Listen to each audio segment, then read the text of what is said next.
జూబ్లీహిల్స్ లో కలకలం రేగింది. ఓ వ్యాపారవేత్త కుమారుడు అదృశ్యమయ్యాడు. ఢిల్లీ పబ్లిక్ స్కూల్లో చదువుతున్న జయేష్ అనే బాలుడు 10 రోజుల క్రితం శ్రీనగర్ కాలనీకి వెళ్లాడు. అప్పటి నుంచి జయేష్ కనిపించకుండా పోయాడు. బాలుడి కోసం పోలీసులు 10 రోజులుగా గాలిస్తున్నారు. చివరిసారిగా జయేష్ జనవరి 22న సికింద్రాబాద్ రైల్వే స్టేషన్ లో కనిపించాడు. జయేష్ ఎవరైనా అపహరించారా అనే కోణంలో పోలీసులు దర్యాప్తు చేస్తున్నారు. ఢిల్లీ పబ్లిక్ స్కూల్లో చదువుతున్న జయేష్ అనే బాలుడు హైదరాబాద్ లో అదృశ్యమయ్యాడు. మరిన్ని వివరాలు మా ప్రతినిధి శశిని అడిగి తెలుసుకుందాం. శశి, ఆచూకీ అన్న తెలిసిందా?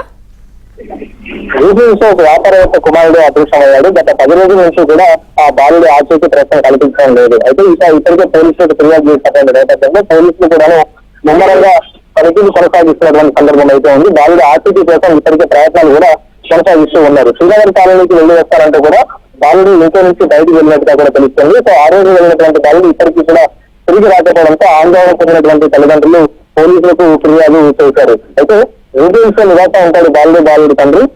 శ్రీనగర్ కాలంలో తన స్నేహితులు ఇంటికి వెళ్తానంటూ కూడా చెప్పి వెళ్ళినటువంటి నేపథ్యం అయితే ఉంది.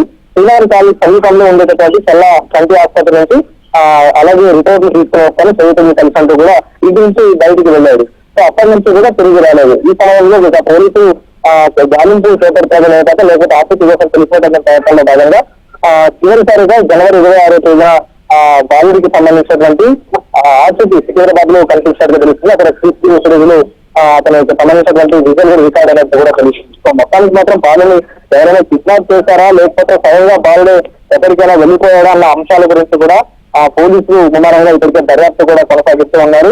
అలాగే తల్లిదండ్రుల నుంచి కూడా సమాచారం సేకరిస్తూ ఉన్నారు. బాలుడి యొక్క మైండ్ సెట్ కావచ్చు లేకపోతే అతనికి సంబంధించినటువంటి మానసిక పరిస్థితులు కూడా పోలీసులు తల్లిదండ్రుల నుంచి అడిగి తెలుసుకునే ప్రయత్నం అయితే చేశారు. అయితే బాలుని ఎవరైనా కిడ్నాప్ చేశారన్న కోణంతో పాటు స్వయంగా తానంతో తాను ఎక్కడికైనా వెళ్ళిపోయారన్న అంశాల గురించి ప్రాథమికంగా పోలీసులు దర్యాప్తు అయితే కొనసాగిస్తూ ఉన్నారు.